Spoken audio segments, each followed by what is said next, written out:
बिस्मिल्लाहिर्रहमानिर्रहीम अस्सलाम वालेकुम। अब सही मायनों में इसराइल और पूरी दुनिया की चीखें निकलना शुरू हो गई हैं, इंडिया समेत। आप ज़रा देखिए, ये इसराइल के अहम तरीन मीडिया आउटलेट यरूशलेम पोस्ट में आर्टिकल लिखा गया है पाकिस्तान और सऊदी अरब का जो डिफेंस एग्रीमेंट हुआ है इस हवाले से। और हैरान होंगे, उनको खतरा ये लाहक है इस पूरे आर्टिकल में जो मेन चीज़ है जिस पर वो गुफ्तगू कर रहे हैं वो दो तीन चीज़ें हैं। अब इनकी चीखें निकल रही हैं। हाँ जी, पाकिस्तान ने सऊदी अरब के साथ एग्रीमेंट कर लिया, ये तो इसराइल और भारत के लिए शदीद खतरा है। और मेनली वहाँ पर ये बात हो रही है कि जी पाकिस्तान के न्यूक्लियर मिसाइल क्या अब इसराइल को हिट करेंगे। पाकिस्तान के मिसाइल इसराइल को हिट करने के लिए जा रहे हैं। और इस सूरत हाल के अंदर वो कह रहे हैं जी पाकिस्तान न्यूक्लियर टेक्नोलॉजी देगा, अपने मिसाइल देगा सऊदी अरब को। और इसके अलावा अब इंडिया को भी इतना बड़ा खतरा लाहक हो गया है कि जी इंडिया ने अगर पाकिस्तान पर अटैक किया तो सऊदी अरब इसको अटैक समझेगा, जो इंडिया के लिए बड़ी खतरनाक सूरत हाल है। यानी इमेजिन करें ज़रा, नेटो जो कि कई ममालिक पर मुश्तमिल है, जब वो आपस में एक एग्रीमेंट करते हैं कि एक मुल्क पर हमला सब पर हमला होगा आर्टिकल 5 के तहत, तो तब कोई नहीं पूछता कि क्या न्यूक्लियर टेक्नोलॉजी ट्रांसफर कर रहे हो, न्यूक्लियर मिसाइल वहां पर जा रहे हैं। जैसे ही पाकिस्तान ने सऊदी अरब के साथ किया, और सऊदी अरब के साथ मुआहदे में मेन चीज हमारी हरमैन शरीफ की हिफाजत है। ये एग्रीमेंट तो हो जाना चाहिए था आज से कोई 30-40 साल पहले। जो एग्रीमेंट आज हमने किया है तो इनको तकलीफ ये उठ रही है, क्या पाकिस्तान या सऊदी अरब ने किसी तरह इसराइल का नाम लिया है इसमें। ये तो कई सालों से पेशरफ्त हो रही थी और अब जाकर ये मामला फाइनलाइज हो गया। जाहिर सी बात है, इसराइल के अटैक के बाद। अब इसमें डिस्कस क्या हो रहा है ये जरा समझिए। वो ये डिस्कस कर रहे हैं कि इसराइल पर अटैक होगा, उनके मिसाइलों पर अटैक होगा। आप एक बात बताइए, नेटो के किसी मुल्क पर रशिया अटैक कर दे, यानी सुबह फ्रांस पर कर दे, तो क्या फ्रांस और ये सारे नेटो ममालिक मिलकर रशिया पर अटैक नहीं करेंगे? तो यही तो सूरत हाल है पाकिस्तान की सऊदी अरब के साथ। हमने ये थोड़ी कहा कि इसराइल, हमने तो नाम लिए बगैर कहा है तकलीफ चोर की दाढ़ी में तिनका आ रहा है तो इसमें हमारा कसूर है। आप इमेजिन करें कि खाली ये मामला नहीं है, मामला इससे भी ज्यादा आगे है कि जी इसराइल डिस्कस ये कर रहा है कि पाकिस्तान के न्यूक्लियर मिसाइल इसराइल को हिट करेंगे या पाकिस्तान के नॉन कन्वेंशनल मिसाइल हिट करेंगे, कन्वेंशनल मिसाइल हिट करेंगे, कौन से करेंगे भाई। तुम इसका मतलब है हिट करना चाह रहे हो सऊदी अरब को, तो तकलीफ तुम्हें चढ़ रही है ना। फिर उनको सबसे ज्यादा मसला ये पैदा हो रहा है कि जी पाकिस्तान तो एक बड़ा गया गुजरा मुल्क था, अब गल्फ कंट्रीज को लग रहा है कि अमेरिका पर रिलाई नहीं कर सकते कतर पर हमले के बाद, तो लिहाजा इस सूरत हाल में हमें अब अपना कोई आर्टिकल 5 नेटो तर्ज का कुछ और एक पूरा ब्लॉक बनाना पड़ेगा। अब वहाँ डिस्कस ये हो रहा है इस आर्टिकल में कि जी 25 लाख पाकिस्तानी वहाँ पर रहते हैं, बड़ी लार्जेस्ट कम्युनिटी है, रेमिटेंस भेजते हैं, तो अब मुश्किल वक्त में सऊदी अरब उनकी मदद कर रहा है। ये डील अब बहुत खतरनाक है और सबसे ज़्यादा वो कह रहे हैं कि जी हमें खतरा है कि जो न्यूक्लियर टेक्नोलॉजी सऊदी अरब मुंतकिल होगी। हमने किसी जगह नहीं कहा सऊदी अरब में न्यूक्लियर टेक्नोलॉजी का। आप एक बात बताएं, अगर यूरोप के अंदर कई ऐसे ममालिक है आर्टिकल 5 वहाँ पर नाफिज होता है, तो वहाँ क्यों नहीं कोई डिस्कस करता कि जो न्यूक्लियर टेक्नोलॉजी मुंतकिल होगी या नहीं होगी या फलाना होगी। वहाँ तो सारे बड़े खुशी खुशी के साथ सारा काम करते हैं। दुनिया में कई मुआहदा बहसियों का हो रहा है इजलास, वहाँ पर भी ऐसी एक फोर्स बन रही है। यूरोप में नहीं कोई पूछता। हमने सऊदी अरब से मुआहदा कर लिया तो इसराइल को तकलीफ चढ़ रही है और इंडिया को भी साथ। वो कह रहे हैं इंडिया के लिए भी बड़ा खतरा है। एक दफा पाकिस्तान और सऊदी अरब ने नाम नहीं लिया कि इंडिया या इसराइल, हमने कहा एक पर हमला दूसरे पर हमला। ये कोई बड़ी रॉकेट साइंस तो नहीं थी, ये नेटो का ऑलरेडी आर्टिकल 5 है।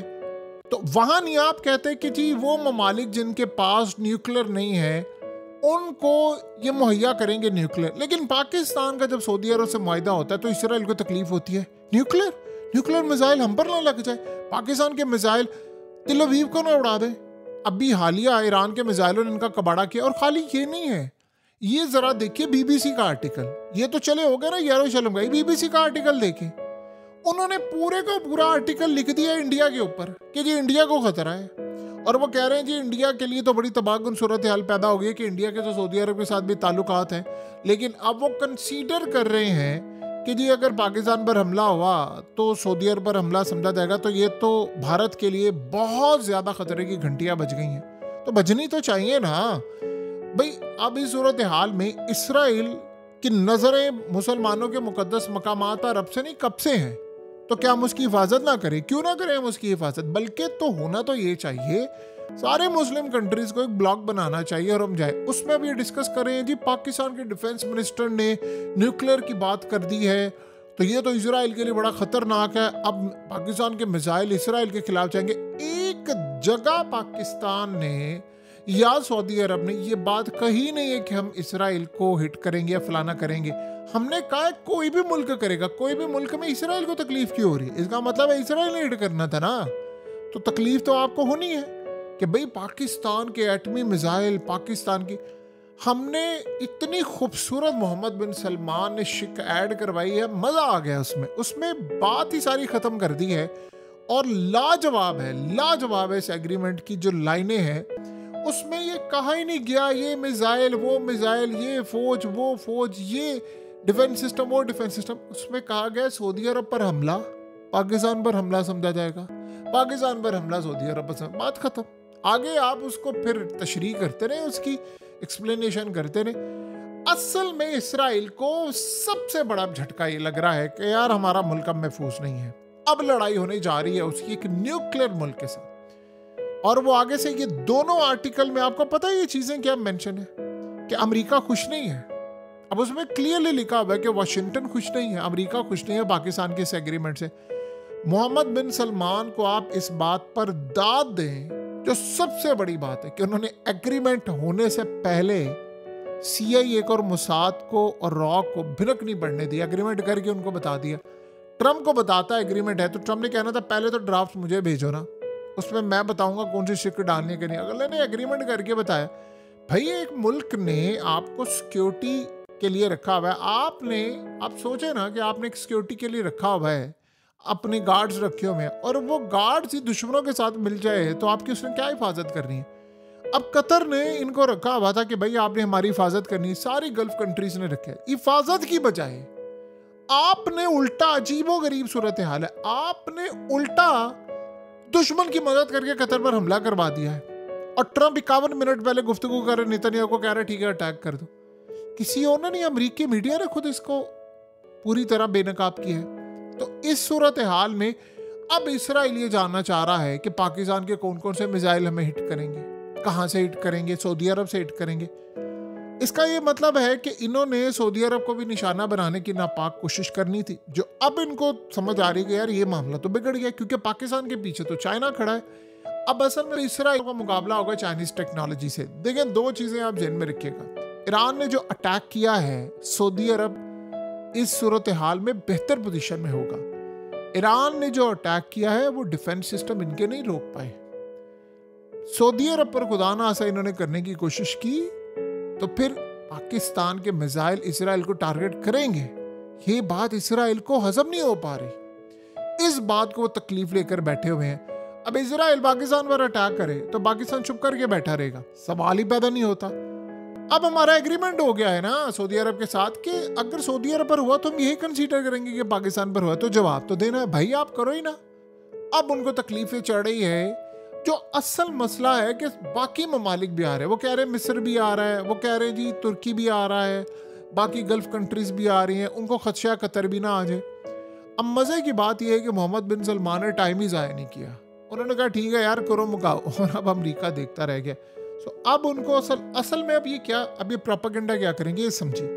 वो जो टेक्नोलॉजी ट्रांसफर करेंगे और न्यूक्लियर मिसाइल ट्रांसफर करेंगे, हमने कतन कोई नहीं कहा। आपने नेटो के ममालिक की दफा तो ये बात नहीं कही थी, तब तो इसराइल ने ऐसा कुछ नहीं कहा कि जी वो अगर किसी भी सूरत में जर्मनी पर अटैक होता है, फ्रांस पर है या इटली पर है या पोलैंड पर है, तो पोलैंड तो कोई न्यूक्लियर मुल्क नहीं है, तो वहां पर तो आपने नहीं कहा कि फ्रांस के न्यूक्लियर मिसाइल पोलैंड को मुंतकिल होंगे। वहां तो आपने कहा सिर्फ ये दिफा करेंगे। वहां तो आपने ऐसी कोई सूरत हाल नहीं की।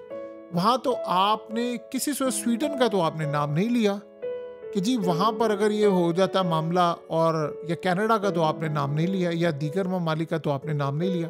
तो पाकिस्तान की बारी आती है तो आपको न्यूक्लियर असल में खटकता है आपको। आप इसको पाकिस्तान का न्यूक्लियर मिसाइल थोड़ी समझते हैं, आप तो इसको इस्लामिक न्यूक्लियर मिसाइल के तौर पर हमेशा देखते हैं।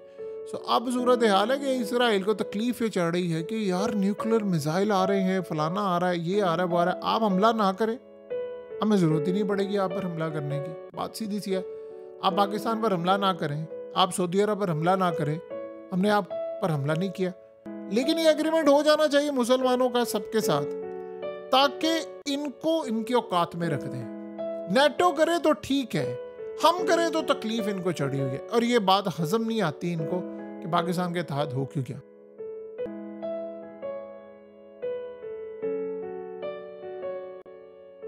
हकीकत टीवी को सब्सक्राइब करना मत भूलें, वीडियो को लाइक करें, शेयर करें और कमेंट सेक्शन में अपनी राय का इजहार जरूर करें।